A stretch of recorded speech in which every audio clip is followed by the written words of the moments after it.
इतना बड़ा तनाव है, क्यों पालना चाहिए? तो मैं कुछ सूत्रों में आपको बात बताता हूँ। इस उम्र में आप कितना उसको फॉलो कर पाएंगे मुझे नहीं पता, लेकिन कोशिश करेंगे तो कुछ तो फायदा हुआ ही। पहला सूत्र मेरा आप लोगों के लिए ये है कि जब आप किसी को पसंद करें और वो आपको पसंद ना करे तो टेंशन नहीं लेनी है, तेजाब तो नहीं उठाना है। ठीक, कई लोग इस मूड में रहते हैं, मुझे पसंद नहीं करेगी, मैं राजा हूं, मैं नवाब हूं, मुझे पसंद नहीं करेगी। अरे तू क्या है भाई, नहीं पसंद हो तो नहीं पसंद हो, ये क्या बात हुई? सबसे पहले अपने अंदर से लोकतांत्रिक बनिए, डेमोक्रेटिक बनिए। जैसे आपको हक है किसी व्यक्ति को पसंद करने का, उसको भी हक है किसी को पसंद या नापसंद करने का। यदि कोई ऐसा व्यक्ति जिसको आप पसंद नहीं करते वो आपको प्रपोज करे तो आप उसको मना ही तो करेंगे। बस मना इज्जत से कीजिए, किसी को बेआबरू करके मत भेजिए। ये नहीं कि अच्छा तुम शीशा देखा है कभी, रुको रुको आईना मेरी जेब में लो, ऐसे नहीं करना है। बड़े बेआबरू होकर तेरे कूचे से हम निकले, वो वाला भाव जो गालिब को आया था वो भाव नहीं आना चाहिए। अगर कोई आपको कभी प्रपोज करे, आप लोगों की उम्र है, ये सब चलता ही होगा आप लोगों के बीच में, मैं आपके टीचर से सामने बोल रहा हूँ लेकिन मैं ऐसा ही हूँ, मैं जानता हूँ कि आपकी उम्र में से होता होगा, सब जानते हैं तो होता ही होगा। कभी किसी से ये उम्मीद मत करना कि वो आपको पसंद करे ही करे। यदि कोई रिजेक्ट करे, बस हाँ रिजेक्शन थोड़ा प्यार से होना चाहिए, बदतमीजी से नहीं होना चाहिए।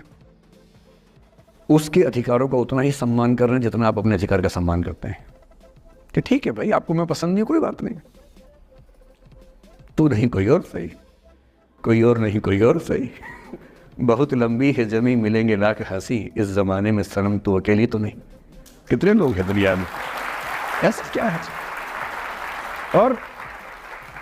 और मैंने बहुत प्यारे प्यारे बच्चों को देखा रोते बिलखते हुए कि मैंने उसको प्रपोज किया, उसने मुझे मना कर दिया। अंकल, छोटे छोटे बच्चे आजकल मुझे लव गुरु मानते हैं अपने आसपास, वो मेरे पास आके ऐसी ऐसी बातें बताते हैं बड़ी क्यूट तोतली आवाज़ में, मैंने उसको प्रपोज किया, उसने मुझे ऐसे वाली आवाज़ में एकदम रोते बिलखते हुए। तो मैं बोलता हूँ बधाई हो बहुत बहुत तुम्हें, कॉन्ग्रेचुलेशन।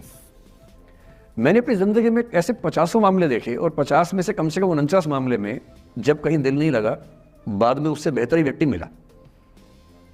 अगर कभी ऐसा हो ना, मन ही मन में बधाई देना अपने आप को कि बच गया। हाँ बोल देता तो फंस जाती, हाँ बोल देते तो मर जाता। और मन में भाव वही रखना है, तू नहीं कोई और सही माखन, स्ट्रेस नहीं लेना है। मैं जानता हूं कि आपकी उम्र में आसान नहीं होता, आपको रात रात भर सपने आएंगे, बेचैनी होगी, करवटें बदलते रहे सारी रात हम, आपकी कसम, ये सब ड्रामा होता है। ये फिल्मी गीत है, मुझे गीत कविता इतना याद है कि मुझे हर बात में वही दिमाग में आता है, मैं क्या करूं। ये होता है आपकी उम्र में, पर वो भी एक फेज है। अगर ये फेज नहीं जिया तो भी क्या जीवन जिया। कभी कभी बेचैनी भी तो होनी चाहिए, वरना जिंदगी में मजा क्या है? अगर हर चीज लिनियर है, हर चीज फॉर्मुलाइज है, फिर मजा क्या है जिंदगी में? ये उठापटक, ये बेचैनी, ये घबराहट, ये तनाव, संतरास भी तो होना चाहिए कभी कभी जिंदगी में। इससे बुरी स्थिति तब होती है जब आप किसी रिलेशनशिप में हैं और वहां ब्रेकअप हो जाए, ये भी होता है। देखिए, मैं आपको बड़ी खरी खोटी सुनाने के मूड में हूं। जिस तरह का प्रेम आप लोगों की पीढ़ी में होता है, मैं ये नहीं कहता कि आपकी पीढ़ी खराब है, हर पीढ़ी ऐसी होती है, बस ये कि आपकी पीढ़ी को सुविधाएं ज़्यादा मिल गई हैं। हमारी पीढ़ी में ना चिट्ठी लिख के भेजनी पड़ती थी, बड़ा रिस्क होता था। चिट्ठी लिखो कागज़ पे, फिर एक डाकिया ढूंढो भरोसे का, तो भरोसे वाला कुरियर बॉय या कुरियर गर्ल जाके चिट्ठी वहीं दे के आए जहाँ हमने कहा है। ये भी डाउट कहीं किसी और को दे के आ जाए, या कबूतर से बात करो, कबूतर जा जा जा, पहले प्यार की पहली चिट्ठी साजन को दिया। कबूतर का क्या भरोसा किसको दे के आ जाए। लेकिन कितना तनाव था उस ज़माने में। आपके ज़माने में क्या है, सीधे व्हाट्सएप निकाला, खटाक से भेज दिया मैसेज, और नंबर किसी से मांग लिया 1 सेकंड में। नंबर भी नहीं देना है तो किसी कौन सी ऐप होती है, मैंने सुना कुछ और ऐप्स होती है, मेरा नंबर वाली भी होती है, इंस्टा होता है, एक और भी तो कोई होती है वो जिसमें कार्टून जैसा मुंह बन जाता है, स्नैपचैट। हाँ, स्नैपचैट पे चले गए, मैंने सुना है कि उसमें नंबर भी नहीं देना पड़ता है, ऐसा कुछ चक्कर है, वहां ढूंढ लिया। किसी को कुछ कन्वे करना इतना आसान दुनिया में कभी नहीं हुआ था जितना आज आसान है। इन सब के ऊपर टिंडर है, बम्बल है, पता नहीं क्या क्या है, राइट लेफ्ट करते जाना है, उसी में कहानी शुरू। पर ये कहानियां जितने हल्के तरीके से शुरू होती हैं, मैं दावे से कह रहा हूं कि 100 में से 99 अट्रैक्शंस 1 से 2 महीने में खत्म हो जाते हैं। क्योंकि आप जिसके प्रति अट्रैक्टेड थे ना, वो तो उसका बाहर का परसोना था। जहां परिचय गहरा होता है असलियत सामने आ जाती है, और जब असलियत सामने आती है झेलना बड़ा मुश्किल होता है। आपके सपने टूट जाते हैं। आप जिस छवि पे दीवाने हुए थे वो छवि तो सिर्फ छवि थी, वो तो इंसान नहीं था वैसा। 99% केसेस में मेरा ख्याल है कि अट्रैक्शन 1-2 महीने में समाप्त होता है, उसके बाद तो एक बोझ है जो आप ढो रहे हैं। कभी कभी होता है कि दोनों का खत्म हुआ तो बात आसान है, कभी कभी किसी एक का खत्म होता है, एक का नहीं होता है, वहां मामला मुश्किल हो जाता है। तो ऐसा हो सकता है आपके जीवन में कि दूसरा साथी आपका ये कहे कि भैया देखो, मैं तुम्हारे साथ कुछ महीने से हूं पर मुझे अब अच्छा नहीं लग रहा, मैं ब्रेकअप करना चाहता हूं। मैं आपसे ये निवेदन करूंगा कि ये मान के मत चलना कि उसने आपको धोखा दिया है, क्योंकि बच्चे तुरंत उस मुद्रा में आते हैं, अच्छा अब मैं कुल्हाड़ी उठा लूंगी, अब मैं तेजाब उठा लूंगा, तूने मुझे धोखा दिया है, तूने मुझे चीट किया है, you are a cheat, you are a liar, you are a पता नहीं क्या क्या, पता इंग्लिश में गालियां बड़ी सुंदर देते हैं बच्चे।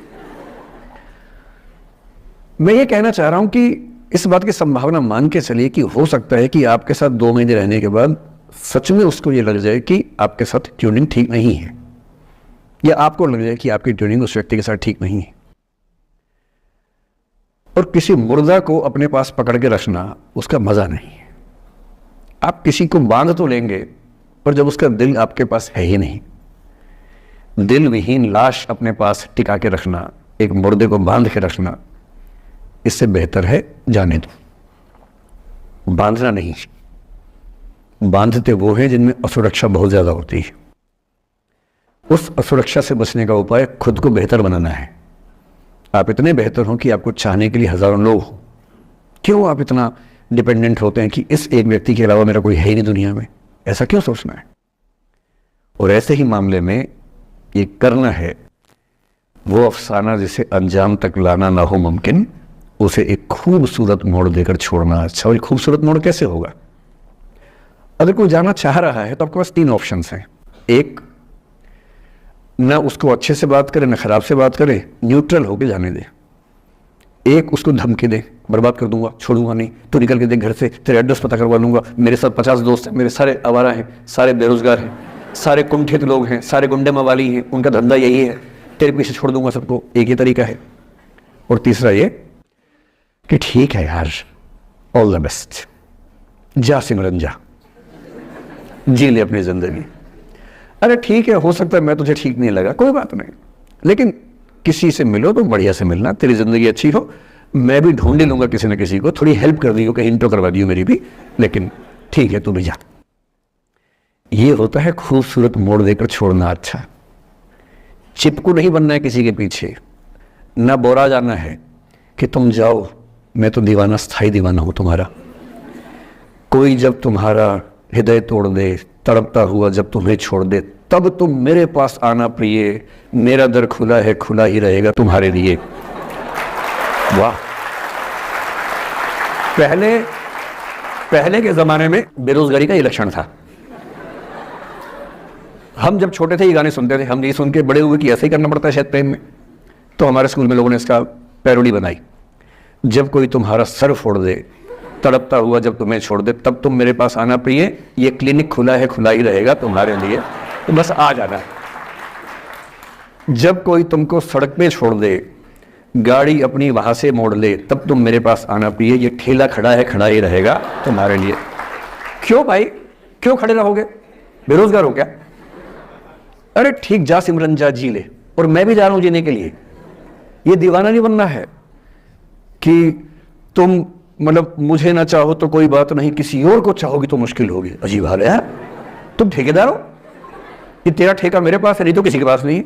अजीब हाल है। अरे ठीक है भाई, उसकी जिंदगी है, जीने दो उसको। क्यों किसी की जिंदगी में इतना हावी होने का प्रयास करना है? जब आप नहीं चाहते कि आपकी जिंदगी में कोई हावी हो, आप क्यों किसी की जिंदगी में इतने हावी होंगे?